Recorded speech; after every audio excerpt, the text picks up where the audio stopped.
या आपके अलावे किसी दूसरे को ना पहले मिली थी ना कभी मिलेगी, क्योंकि आपको जो इज्जत मिली है वो कलमे की बुनियाद पर, वो रसूलुल्लाह की बुनियाद पर मिली है, रसूलुल्लाह की इज्जत की बुनियाद पर मिली है। यही वजह है कि एक मैदान महशर में एक बंदे का स्टेटस ये था कि वो कलमा पढ़ता था, भले उसके नामे आमाल में गुनाह थे, लेकिन अल्लाह रब्बुल इज्जत ने कलमे की बुनियाद पर उसके नामे आमाल के सारे गुनाह को एक पल्ले पे रख दिया और कलमे के कागज के टुकड़े को एक पल्ले पे रख के भारी करके मुस्तफा ने बता दिया कि कलमे तैयबा अखलास के साथ जो बंदा पढ़ेगा और उसी कलमे पे जिसका इंतकाल होगा वो दुनिया में भी इज्जत वाला होगा, आखिरत में भी वही इज्जत वाला होगा। अल्लाहु अकबर।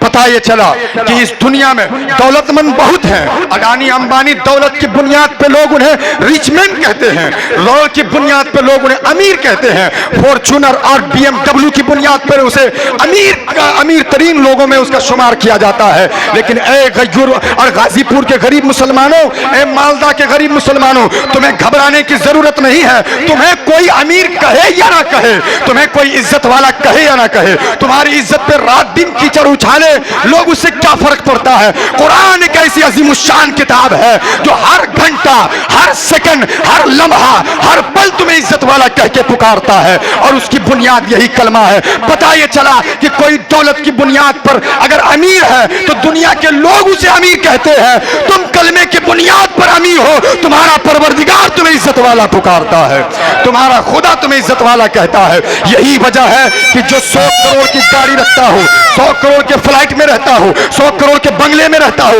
उसकी इज्जत एक तरफ, और एक कलमा पढ़ने वाला गरीब मुसलमान भले ही झोपड़ी में रहता हो, रिक्शा चलाता हो, अरे वो जो रिक्शा चला करके कलमा पढ़ रहा है, अल्लाह के नजदीक वो 100 करोड़ वाला इज्जत वाला नहीं है, बल्कि रिक्शा चलाने वाला गरीब मुसलमान ही इज्जत वाला है। इसलिए कि कुरान ने ऐलान किया, हिंदुस्तान फसीही का दामन उसे फसीही नारे। ये दुनिया के लोग किसी को इज्जत वाले कहें, ये कब तक कहेंगे? 10 साल, 20 साल, 40 साल, 50 साल, ये खुद मर जाएंगे, मिट जाएंगे, जल जाएंगे, खत्म हो जाएंगे। ये दुनिया के लोग किसी को इज्जतदार कहें दौलत की बुनियाद पर, एक झटका आएगा खुदा की जानिब से, 50 मंजिला मकान 1 सेकंड में खत्म हो जाएगा। ये दुनिया वाले अगर किसी को BMW की बुनियाद पर अगर इज्जत वाले कह रहे हैं, वो BMW अगर बीच जंगल में पंचर हो गया तो बनाने के लिए फिर दूसरे को लाया जाएगा, तब जाकर के BMW चालू होगा। लेकिन देख, कलमे की बुनियाद पर वो खुदा तुम्हें इज्जत वाला कह रहा है, जो खुदा न कभी खत्म हुआ था, न कभी खत्म हुआ है, न कभी खत्म होगा। पूरी दुनिया खत्म हो जाएगी लेकिन उस खुदा की जात हमेशा बाकी रहने वाली है। वो खुदा तुम्हें पुकार कर कहता है, वलिल्लाहिल इज्जतु वली रसूलिही वलिल मोमिनीन, इज्जत वाला अल्लाह है, इज्जत वाले रसूल है और इज्जत वाले कलमा पढ़ने वाले मुसलमान हैं। नारे तकबीर, नारे रिसालत, उर्से फसीही, फैजाने फसीही, हजरत अल्लामा मौलाना मुफ्ती औरंगजेब साहब। अल्लाह जब खुदा कह रहा है तुम्हें इज्जत वाला, तो तुम्हें अपनी इज्जत पे गौर करना चाहिए, तुम्हें अपने स्टेटस पे ध्यान देना चाहिए। अब मैं जो पॉइंट की बात कर रहा हूँ, बात करके अपनी बात खत्म करता हूँ। मैं जानता हूँ मेरे बाद भी बहुत सारे उलमाए कराम इंतजार में हैं, मैं दूसरे का वक्त लेना नहीं चाहता। अब जो मैं आपको बात बता रहा हूं इस पे गौर कीजिए आप। अल्लाह कह रहा है इज्जत वाला, रसूल कह रहे हैं इज्जत वाले। अल्लाह ने दुनिया में भी आपको इज्जत अता फरमाई, आखिरत में भी अल्लाह आपको इज्जत अता फरमाएगा। और कितनी इज्जत अता फरमाएगा, एक रिवायत और सुनिए, इसके बाद मैं आपको बताता हूं। कल मैदान महशर में अल्लाह रब्बुल इज्जत सारे अव्वलीन व आखिरीन को जब जमा फरमाएगा तो एक नबी को अपनी बारगाह में बुलाएगा और उस नबी से इरशाद फरमाएगा, मेरे पैगंबर, क्या आपको दुनिया में जिस मकसद के लिए, जिस काम के लिए मैंने भेजा था, क्या आपने वो काम कर दिया था जाने के बाद? वो नबी, वो पैगंबर वो कहेंगे, मौला मैंने तो अपना काम कर दिया था, अपनी ड्यूटी निभाई मौला, तूने जिस काम के लिए मुझे भेजा था दुनिया में वो काम तो मैंने कर दिया था। तो उस नबी की एक उम्मत को बुलाया जाएगा उनके सामने और उनसे पूछा जाएगा, ऐ मेरे फला नबी की उम्मत, इनको पहचानते हो? वो कहेगा, हाँ मौला ये तो मेरे नबी है। تو وہ اس امت سے اللہ ارشاد فرمائے گا کہ کیا انہوں نے اپنے دنیا میں جانے کے بعد اپنا کام کیا تھا؟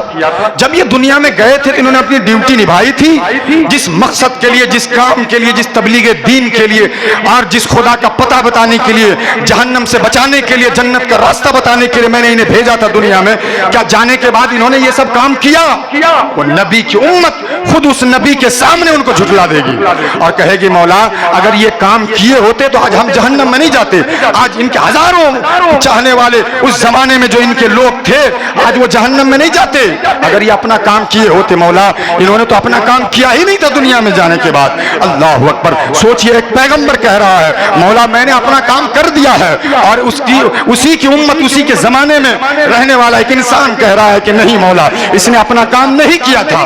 تب ایسے موقع پر اللہ رب العزت ارشاد فرمائے گا اے میرے پیغمبر آپ جو کہہ رہے ہیں کہ میں نے اپنا کام کیا تھا، تو اس بات پر کوئی دلیل ہے؟ اس بات پر کوئی گواہ ہے؟ آج کوئی آپ کے فیور میں، کوئی آپ کی طرف سے اس بھرے میدان محشر میں کوئی گواہی دے سکتا ہے کہ آپ جب دنیا میں گئے تھے تو آپ نے اپنا کام کیا تھا؟ اللہ اکبر، وہ پیغمبر کہیں گے ہاں مولا گواہ ہے، ایک موقع دیا جائے، گواہ میں تلاش کر کے لاتا ہوں اس میدان محشر کی بھیڑ سے۔ اللہ اکبر، قربان جائیے، اللہ نے آپ کو کتنی عزت عطا فرمائی ہے، دیکھیے اپنی عزت پہ ذرا غور کیجیے آپ، اور اپنی عزت پہ آپ غور کیجیے کہ اللہ نے کتنی عزت سے آپ کو دنیا میں نوازا اور آخرت میں بھی کتنی عزت آپ کو اللہ عطا فرمائے گا۔ وہ نبی جب کہیں گے مولا گواہ ہے میرے پاس، اللہ ارشاد فرمائے گا اے میرے پیغمبر جائیے اور بھرے میدان محشر میں سے جس کو آپ کو جو پسند ہو، جس پہ اعتماد ہو، جس پہ بھروسہ ہو کہ یہ آپ کے حق میں گواہی دے سکتا ہے، اس کو بلا کر کے لے آئیے۔ اللہ اکبر، اس میدان محشر کی بھیڑ سے وہ پیغمبر جانتے کس کو لائیں گے؟ کس کو اٹھا کر کے لائیں گے؟ نوح کی امت کو نہیں لائیں گے، موسیٰ کی امت کو نہیں لائیں گے، عیسیٰ کی امت کو نہیں لائیں گے، ابراہیم خلیل اللہ کی امت کو نہیں لائیں گے، اور نوح کی امت کو نہیں لائیں گے۔ جانتے کس کو لائیں گے؟ اس بڑے میدان محشر میں اٹھا کر کے اگر کسی کو لایا جائے گا تو لا الہ الا اللہ محمد رسول اللہ پڑھنے والے کو لایا جائے گا۔ لا الہ الا اللہ اور محمد رسول اللہ پڑھنے والے ایک دیوانے کو لایا جائے گا میدان محشر میں، خدا کی بارگاہ میں کھڑا کیا جائے گا اور وہ پیغمبر عرض کریں گے مولا یہی وہ دیوانہ ہے تیرے محبوب کا جو آج گواہی دے گا کہ میں نے دنیا میں جانے کے بعد اپنا کام کیا تھا یا نہیں کیا تھا۔ اللہ اکبر، وہ مصطفیٰ کا دیوانہ، وہ کلمہ پڑھنے والا، وہ نبی کی محبت میں مرنے والا، وہ نبی کی محبت میں جان دینے والا، وہ نبی کی عظمت پہ سپاہی بن کر پہرا دینے والا، وہ نبی کے ناموس پہ سر کٹانے والا خدا ہوگا کھڑا، خدا کے سامنے کھڑا ہو کر کے یہ کہے گا مولا آج میں گواہی دیتا ہوں کہ یہ پیغمبر جو تیرے سامنے کھڑا ہے مولا یہ جب دنیا میں گئے تھے تو جانے کے بعد انہوں نے جتنی ڈیوٹی تو نے دی تھی انہوں نے اپنی ڈیوٹی بحسن خوبی انجام دی ہے، اپنا سارا کام انہوں نے کر دیا ہے۔ لیکن بات یہی ختم نہیں ہوتی ہے، اللہ ارشاد فرمائے گا اے میرے بندے تم جن کے بارے میں گواہی دے رہے ہو تو جب وہ گئے تھے اس وقت تو تم تھے ہی نہیں۔ اب گواہی کے لیے ضروری ہے کہ جس چیز کے بارے میں آپ گواہی دے رہے ہیں تو آپ کا اس وقت اس موقع پہ موجود ہونا ضروری ہے۔ اگر آپ سے پوچھا جائے کہ غازی پور میں جلسہ ہو رہا تھا تو آپ میں سے کوئی ہوں گے تو کہہ دیں گے کہ ہاں جلسہ ہوا تھا 2 اکتوبر کی رات کو، جو علماء کرام تقریر کیے تھے تو آپ چہرہ دیکھ کے بتا دیں گے کہ ہاں انہوں نے تقریر کیا تھا، انہوں نے نعت پڑھی، پیر صاحب بیٹھے تھے تو آپ دیکھ کے بتا دیں گے کہ ہاں پیر صاحب بیٹھے تھے، کیونکہ آپ دیکھ رہے ہیں، آپ موجود ہیں۔ لیکن ایمان سے بتائیے گا جس کو اپنے مالدہ میں چھوڑ کر کے آیا ہے ان سے اگر کل کوئی پوچھے گا تو وہ بتا سکیں گے؟ بولیے بھائی، نہیں بتا سکیں گے۔ کیوں؟ کیونکہ گواہی دینے کے لیے موجود ہونا ضروری ہے، دیکھنا ضروری ہے، اور جو ہو ہی موجود ہی نہ ہو اس کی گواہی قابل قبول ہوگی نہیں ہوگی۔ اللہ ارشاد فرمائے گا اے میرے محبوب کے دیوانے، اے میرے پیغمبر کے چاہنے والے، اے میرے پیغمبر کی عزت پہ پہرا دینے والے، تیری بات تو صحیح ہے لیکن تو گواہی کیسے دے رہا ہے آج جبکہ تم تھے ہی نہیں؟ تم آدم کے بارے میں گواہی دے رہے ہو، حالانکہ آدم کو میں نے تیرے نبی سے 6670 سال پہلے دنیا میں بھیجا تھا۔ تم نوح کے بارے میں گواہی دے رہے ہو، نوح کو تو میں نے تیرے نبی से 4490 साल पहले दुनिया में भेजा था। तुम इब्राहिम खलीलुल्लाह के बारे में गवाही दे रहे हो।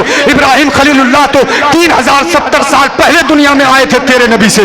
तुम मूसा कलीमुल्लाह के बारे में गवाही दे रहे हो। मूसा कलीमुल्लाह तो 2600 साल पहले तेरे नबी से दुनिया में आए थे। तुम दाऊद के बारे में गवाही दे रहे हो। दाऊद तो 842 साल पहले तेरे नबी से दुनिया में आए थे। तुम ईसा के बारे में गवाही दे रहे हो तो ईसा तो तुम्हारे नबी से 600 साल पहले दुनिया में आए थे। तो तुम जब थे ही नहीं तो फिर गवाही कैसे दे रहे हो? अल्लाह अकबर। सुनिए मुस्तफा का दीवाना क्या कहता है, सुनिए आशिक़ रसूल क्या कहता है, सुनिए ला इलाहा इल्लल्लाह मुहम्मदुर रसूलुल्लाह पढ़ने वाला एक दीवाना क्या कहता है। खुदा की बारगाह में अल्लाह जब ये इरशाद फरमाएगा कि तुम तो थे नहीं, फिर गवाही कैसे दे रहे हो? तो जब ये बात खुदा इरशाद फरमाएगा तो वो मुस्तफा का दीवाना अर्ज करेगा, मौला ये बात सही है कि जब ये पैगंबर दुनिया में गए थे मैं उस वक्त नहीं था, लेकिन तेरे नबी उस वक्त मौजूद थे, तेरे नबी तो उस वक्त थे। मौला ये बात सही है, ये मैं नहीं था लेकिन तेरे नबी थे। ए अल्लाह जिस तरह से तेरे पैगंबर ने ये बताया खुदा एक है, मान लो मैंने तेरे नबी के खुदा एक बताने से मैंने तुझे एक खुदा मान लिया। ए अल्लाह जिस तरह तेरे पैगंबर ने ये बताया जन्नत है, मान लो मैंने तेरे नबी के बताने से जन्नत है मान लिया। ए अल्लाह जिस तरह से तेरे पैगंबर ने बताया कि जहन्नम है, मान लो। ए अल्लाह मैंने तेरे नबी के बताने से जहन्नम मान लिया। ए अल्लाह जिस तरह तेरे नबी ने बताया कि पुल सिरात है, हौज़े कौसर है, मीज़ान है, लिवाउल हम्द है, शफाअत है, मान लो। ए अल्लाह मैंने तेरे नबी के बताने से ये सारी चीजें मान ली है। परवरदिगार आलम जिस नबी के बताने से मैंने तुझे खुदा माना है, उसी नबी के बताने से मैं गवाही दे रहा हूँ। ये नबी जब दुनिया में गए थे तो जाने के बाद इन्होंने अपना काम कर दिया। नारे तकबीर, नारे रिसालत, मसलके आला हजरत, मुर्से फसीही, नारे तकबीर। माशाअल्लाह अल्लाह ये बात सही है, मैं नहीं था वहां पे, लेकिन जिस नबी के बताने से तुझे खुदा माना है उसी नबी ने यह भी बताया है कि मुझसे पहले जितने नबी आए हैं उन सब ने अपना अपना काम कर दिया है। अब बताइए कम बड़ी इज्जत की बात है? बोलिए भाई कम बड़ी इज्जत की बात है? भरे मैदान महशर में जहां 1,00,000 कमोबेश 24,000 अंबिया इकराम होंगे और उनका कलमा पढ़ने वाला, उनके मानने वाले, उनके दौर के लोग होंगे, सब लोग होंगे। उस भरे मैदान महशर में अल्लाह के रसूल, एक अल्लाह के पैगंबर को जब गवाही की बारी आएगी, गवाही गवाह पेश करने की, तो किसी और के उम्मत को नहीं लाया जाएगा, बल्कि जो कलमा तैयबा पढ़ा करती है उसी उम्मत को खुदा की बारगाह में पेश किया जाएगा। तो कम बड़ी इज्जत है? कम बड़ी इज्जत से अल्लाह ने नवाजा, ये बहुत बड़ी इज्जत की बात है। इसलिए याद रखिए, एक पैगाम उर्से फसीही से लेकर के जाइए। अल्लाह ने जो आपको इज्जत दी है इस इज्जत को बरकरार रखिए। अल्लाह ने जो इज्जत दी है आपको दुनिया में और आखिरत में, मत देखिए दुनिया क्या कह रही है, दुनिया क्या कर रही है, दुनिया आपको क्या दे सकती है, क्या कह सकती है और क्या कर सकती है। दुनिया आपका कुछ नहीं बिगाड़ सकती है, ना ही कुछ आपको दे सकती है, ना कुछ कर सकती है। दुनिया उसका क्या बिगाड़े जिसका निगहबान खुद रसूलुल्लाह हो। दुनिया उसका क्या बिगाड़े जिसका निगहबान खुद उसका परवरदिगार हो। इसलिए दुनिया से मत डरिए, दुनिया को खुश करने के लिए काम मत कीजिए। कोई भी काम कीजिए तो एक बार पहले सोच लीजिए इस काम को करने से मेरे नबी खुश होंगे या नहीं होंगे, रसूलुल्लाह खुश होंगे या नहीं होंगे, खुदा खुश होगा या नहीं होगा। अगर उस काम को करने से मुस्तफा खुश होते हैं, सारी दुनिया मुखालिफ होती है तो होने दीजिए, लेकिन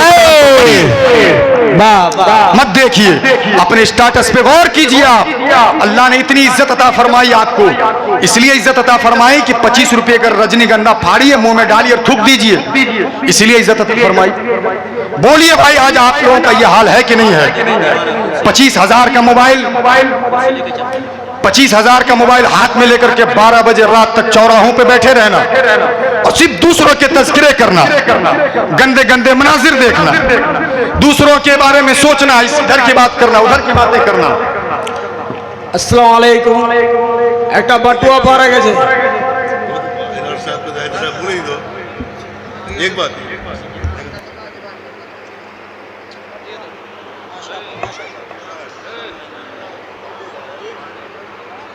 जिनका पर्स है वो आकर के ले जाइए। एक आदमी का पर्स मिला है, आप आइए और हजरत मुफ्ती साहब की बिला से ये पर्स ले लीजिए। दूसरा आदमी मत आइएगा भाई, जमाना बहुत खराब है। मुफ्ती साहब ने दिखा दिया हाथ उठा करके, तो इसका मतलब ये नहीं कि दूसरा आदमी आकर ले जाइए, जिनका हो वही आकर के लीजिएगा। ये गुलाम मुस्तफ़ा की पहचान है। वो दूसरे के सामान पे हमला नहीं करते हैं, वो अपना सामान पहचान करके लिया करते हैं। तो अल्लाह ने जो आपको इज्जत दी है, उस इज्जत को संभाल करके रखिए। उस इज्जत को पान पे, पुड़िया पे, चाय के दुकान में, और उस इज्जत को 25-30 हजार के मोबाइल में बैठ करके तार तार मत होने दीजिए। बचाइए उस इज्जत को, अपनी भी इज्जत को बचाइए, अपने समाज की इज्जत को बचाइए, अपने कौम की जो बहू बेटियां, हमारी कौम की बच्चियां हैं, उनकी भी इज्जत को बचाइए, उनके बारे में सोचिए। आप नहीं सोचेंगे तो कौन सोचेगा? अगर आपका मुआशरा खराब होता है, आपके मुआशरे में कोई बुराई जन्म लेती है, आपके मुआशरे में हमारे अगर नौजवान बिगड़ते हैं, हमारे बच्चे बिगड़ रहे हैं, इसको सुधारने के लिए कोई चीन और जापान से नहीं आएगा, हमें और आपको कोशिश करना पड़ेगा। ये बच्चे कैसे लाइन पर आएंगे, ये बच्चे कैसे सुधरेंगे, ये बच्चे कैसे रसूलुल्लाह के दीवाने बनेंगे, इसके लिए हमें और आपको कोशिश करनी पड़ेगी। इसलिए उसके लिए सबसे पहले हजारों तकरीर की जरूरत नहीं है, हमारे बुजुर्गों को उसके लिए सुधरने की जरूरत है, हमारे नौजवानों को उसके लिए सुधरने की जरूरत है। क्योंकि जब बुजुर्ग सुधर जाएंगे तो उसको देख करके खुद नौजवान सुधर जाएंगे, और जब जिस कौम का नौजवान सुधर जाता है, उस कौम की आने वाली नस्लें भी सुधरती हुई नजर आती है। इसलिए आज ये पैगाम लेकर के जाइए कि जहां आप रोजाना पान पुड़िया, चाय में, इसमें उसमें, जुए में, सट्टे में, ड्रीम 11 के नाम पे, जंगली रमी के नाम पे, इसके नाम पे, उसके नाम पे, सूद के नाम पे, और इधर उधर करके आप पैसे को खर्च करते हैं, उस पैसे की हिफाजत कीजिए, उसको बचाइए, और उस पैसे को दीन के काम में लाइए, स्कूल बनाने में लाइए, कॉलेज बनाने में लाइए, मदरसे की तामीर, मस्जिद की तरक्की में उस पैसे को लाइए, इमामों की खिदमत में उस पैसे को लाइए, और अपने माँ बाप की खिदमत में अपने आप पे उस पैसे को खर्च कीजिए, ताकि आपकी भी जिंदगी अच्छी हो और आपके साथ साथ पूरी कौम, पूरे समाज की जिंदगी अच्छी हो सके। अल्लाह ने बहुत इज्जत आपको दी है, बहुत इज्जतों से आपको नवाजा है, और ये इज्जत आपको कलमे की बुनियाद पे अल्लाह ने आपको अता फरमाई है। इसलिए इस इज्जत को कभी अपने हाथ से मत जाने दीजिए। आप वो कौम है जो आप चाहें तो कर सकते हैं, कोई काम आपके लिए मुश्किल नहीं है। आप ही में से वो लोग भी, ऐसे लोग भी गुजरे हैं जो कलमा रसूलुल्लाह का पढ़ते थे और दरिया में जब कूद जाते थे तो वहां भी रास्ता बनाता था। आप ही में से वो लोग हैं जिन्होंने दरियाई नील को अगर खत लिख दिया तो दरियाई नील भी हज़रत उमर फारूक के खत को पा करके जारी होता हुआ नजर आया है। आपने नाम सुना होगा हजरत उमर बिन आस का। सन 20 हिजरी में जब मिस्र फतह हुआ और मिस्र के जब वाली हजरत उमर बिन आस जो है मुकर्रर हुए, तो फिर हजरत उमर बिन आस ने ये देखा कि यहाँ पे शराब का बहुत माहौल है मिस्र में। हजरत उमर को खत लिखा कि उमर फारूक, आपने जिस जगह का मुझे हाकिम बनाया है, यहाँ तो लोग बहुत शराब पीते, धड़ल्ले से शराब पीते हैं। हजरत उमर फारूक ने कानून बनाया और बहुत सख्त कानून बनाया शराबियों के लिए। एक ऐसा कानून जो शराबियों के ऊपर, एक ऐसा कानून जो शराबियों के ऊपर लागू कर दिया तो कोई भी शराब पीने की जुर्रत नहीं करता था। यहाँ तक कि कोई अगर शराब लेता भी और जानता कि हजरत उमर से मुलाकात होने वाली है तो उसको भी छुपा करके जाया करता था। एक ऐसा कानून हजरत उमर फारूक ने बनाया। और जो ये वक्फ का जो मसला है, मालूम है, ये वक्फ का भी कानून हजरत उमर फारूक नहीं बनाया जी। वक्फ का जो अभी वक्फ करते हैं आप, ये हजरत उमर फारूक का ही बनाया हुआ कानून है। ये वक्फ जमात से तरावी की नमाज हजरत उमर फारूक का ही दिया हुआ है। मस्जिद नबवी की तामीर और तौसी जो जिसमें हजरत अब्बास रदी अल्लाह तआला का घर भी शामिल था, ये सारे कारनामे हजरत उमर फारूक ने दिए। जमात से औरतों को नमाज पढ़ने के लिए जो मना किया, फितने के सबब हजरत उमर फारूक ने किया। तो फारूक के बड़े बड़े कारनामे हैं। एक कारनामा सुनिए हजरत उमर फारूक का, और फिर अपने ईमान को ताज़ा कीजिए कि आप हैं, आप चाहें तो कर सकते हैं, कोई मुश्किल नहीं है। लेकिन यह है कि आपको कोशिश करनी होगी। जिस तरह से आप गुलाम मुस्तफ़ा होने का दावा करते नारा लगाते हैं, सच्चा और पक्का और हकीकी मानों में गुलाम मुस्तफ़ा बनना पड़ेगा। तो यकीन जानिए आपका भी ऑर्डर चलेगा, आपकी भी हुकूमत चलेगी, लोग आपको भी तस्लीम करेंगे, लोग आपको भी रोल मॉडल और आइडियल बनाएंगे। लेकिन पहले आपको बनना पड़ेगा। आप खुद ही नहीं बने हुए हैं, अपने आप के लिए आप रोल मॉडल नहीं है, अपने बच्चों के लिए आप रोल मॉडल नहीं है, अपने खानदान वालों के लिए आप रोल मॉडल नहीं है, तो दुनिया आपको क्या रोल मॉडल बनाएगी? पहले आप अपने के लिए रोल मॉडल बनिए, फिर देखिए कि दुनिया आपके कदमों में झुकती हुई नजर आएगी। हजरत उमर बिन आस ने जब देखा कि मिस्र में एक रिवाज है कि दरियाई नील का पानी साल में एक मरतबा जम जाता है, भर जाता है, और फिर वो पानी जब भर जाता है तो अचानक एक मरतबा वो पानी जोश मारता है, जिसकी वजह से दरियाई دریائے نیل کے جو آگے آبادی ہے, جو بستی ہے, وہ ساری بستیاں ڈوب جایا کرتی ہے. اس کو بچانے کے لیے کیا کرنا پڑتا ہے؟ مصر میں ہر سال ایک بچی, ایک خوبصورت حسینہ اور خوبصورت حسین و جمیل لڑکی کو سجا کر کے, زیورات پہنا کے, اچھے کپڑے پہنا کر کے, خوبصورت لڑکی کو اس پانی میں بلی دیا جاتا ہے, اس پانی میں زندہ ڈھکیل دیا جاتا ہے, پھینک دیا جاتا ہے. حضرت عمر بن عاص جب بنے وہاں کے گورنر, جب وہاں کے حاکم بنے, تو انہوں نے حضرت عمر فاروق کو خط لکھا کہ بتائیے امسال کس کی قربانی دی جائے گی, امسال کس کی قربانی دی جائے گی؟ حضرت عمر فاروق نے جواب بھیجا کہ شریعت کے خلاف کوئی بات نہیں ہونی چاہیے. یہ تاریخ میں یہ بات موجود ہے کتاب میں. حضرت عمر فاروق نے کہا اے عمر بن عاص, شریعت کے خلاف کوئی بات نہیں ہونی چاہیے. پانی کو نیچے کرنا ہے تو میں ایک خط لکھ کے دے رہا ہوں, وہ خط پانی کو دے دینا, پانی خود بخود نیچے ہو جائے.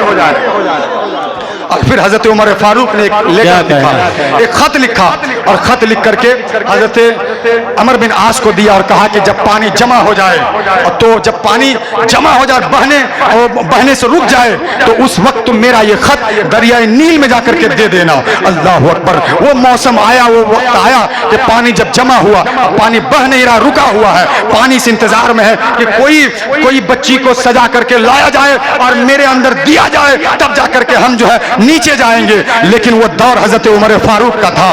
دریائے نیل کو بھی یاد دلا دیا کہ یہ جاہل کا دور نہیں بلکہ رسول اللہ کے غلام کا دور ہے.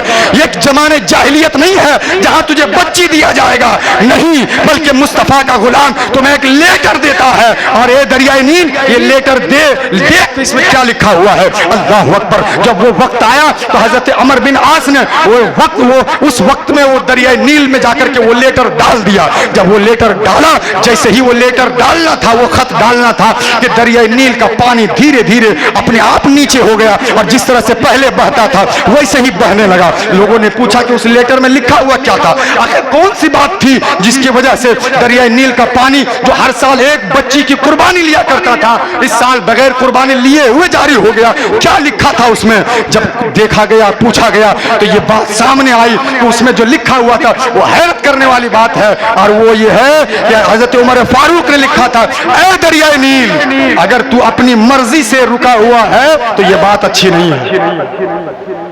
اگر تو اپنی مرضی سے رکا ہے تو یہ بات اچھی نہیں ہے, یہ درست نہیں ہے. اور اگر تو اس خدائے قہار و جبار کے حکم سے ہے تو پھر مجھے کوئی پرواہ بھی نہیں ہے, پھر مجھے کوئی پرواہ نہیں ہے کہ تو بہے یا نہ بہے. ہاں, لیکن میں اللہ سے یہ درخواست کروں گا کہ تو اپنے پیر کو پیشانی بنا لے, اور اپنی پیشانی تو اپنے پیر کو سر بنا لے, اور اپنی پیشانی کو, اپنے سر کو تو زمین پہ لے آ, اور پھر تو بہنا چالو کر دے, تو جاری ہو جا جیسے پہلے جاری ہوتا تھا. اللہ اکبر. یہ اس میں لکھا ہوا تھا کہ خدا کی بارگاہ میں حضرت عمر فاروق نے یہ خط لکھا تھا کہ تو ایسا ہو جا. حضرت عمر فاروق کی تحریر میں یہ لکھا تھا, لیکن اللہ رب العزت نے دیکھا کہ یہ خط کسی اور کا نہیں بلکہ غلام مصطفیٰ کا خط ہے, یہ کسی اور کا نہیں, مدینے اور مکے کے حاکم حضرت عمر فاروق کا خط ہے, یہ کسی اور کا نہیں بلکہ جس نے مصر کو فتح کر کے نظام مصطفیٰ چالو کیا ہے, اسی نظام مصطفیٰ کو چالو کرنے والے حضرت عمر فاروق کا خط ہے. تو حضرت عمر فاروق کا خط پاتے ہی دریا بھی پڑھا لکھا بن گیا, دریا بھی پڑھا لکھا بن گیا, اس کو بھی خط پڑھنا آ گیا, اس کو بھی اپنی اوقات یاد آ گئی. بتانا مقصد یہ ہے, اے مسلمانوں, تمہارے پاس جو کلمے کی دولت ہے یہ کسی کے کروڑ پتی, ارب پتی, خرب پتی کی دولت کے وہ دولت, وہ اس کی اربوں کی دولت تمہارے کلمے کی دولت کی برابری نہیں کر سکتا ہے. تمہارے اندر وہ کوالٹی ہے, تمہارے اندر وہ پاور ہے, تمہارے اندر وہ طاقت ہے. تم اگر چاہو تو زمانے کے رخ کو موڑ سکتے ہو, تم اگر چاہو تو دریا کے روانی کے راستے کو بدل سکتے ہو, تم اگر چاہو تو ہوا کے رخ کو موڑ سکتے ہو. اس لیے تمہیں یہ فیصلہ لینا پڑے گا. کب تک تم اپنے قوم کو ذلت کے دہانے پر کھڑا کرو گے؟ کب تک تم 20-25 روپے کا گٹکا روزانہ کھا کر کے زمین پہ تھوکتے رہو گے؟ کب تک تم اپنے بہو بیٹی اور بہن کی عزت, جس کو کالج اسکول میں جانے سے روک دیا جاتا ہے, یہ منظر اپنی آنکھوں سے دیکھتے رہو گے؟ اور ایک طرف تم پیسے کو بلاوے جوئے اور سٹے کے نام پہ اڑاتے رہو گے. کب تک تم قوم کے جوانوں کو بے دریغ جو قتل کیے جاتے ہیں اس کی قتل پہ صرف نیوز چینلوں میں دیکھتے رہو گے؟ اے مسلمانوں, اٹھو, ایک عزم اور ایک ارادے کر کے اٹھو, اور یہ سوچو کہ جہاں ہماری آبادی ہے, جہاں ہماری بستی ہے, جہاں ہم رہ رہے ہیں, ہم خود اپنے اسٹیٹس को पाक और साफ करेंगे, हम खुद अपना कैरेक्टर और किरदार को मोहम्मद मुस्तफ़ा के जैसा बनाएंगे और अपने साथ साथ अपने घर के माहौल को भी मोहम्मद मुस्तफ़ा के कैरेक्टर के जैसा बनाएंगे। क्योंकि कुरान ने फरमाया था वअमुर अहलक बिस्सलात, कि तने तनहा नमाजी मत रहो, अहलक बिस्सलात, अपने साथ साथ अपने घर वालों को भी नमाजी बनाओ। पता ये चला कैरेक्टर मुस्तफ़ा, किरदार मुस्तफ़ा, गुलामी मुस्तफ़ा सिर्फ तेरे लिए नहीं बल्कि तेरे साथ साथ तेरे खानदान के लिए भी जरूरी है, पूरे समाज के लिए जरूरी है, पूरी कौम के लिए जरूरी है। अगर मेरी बात समझ में आई हो तो इस पे अमल कर लेना। खुदा के बारगाह में दुआ करता हूँ मौला जो बातें कही गई उस पे हम सबको अमल करने की तौफीक अता फरमा, और जो गलतियां हुई मैं उससे माफी चाहता हूँ। अस्तगफिरुल्लाह रब्बी मिन कुल्ली ज़ंबि व अतूबु इलैह। सब लोग पढ़िए मेरे साथ, ला इलाहा इल्लल्लाहु मुहम्मदुर रसूलुल्लाह सल्लल्लाहु अलैहि वसल्लम। अस्सलामु अलैकुम व रहमतुल्लाहि व बरकातहू।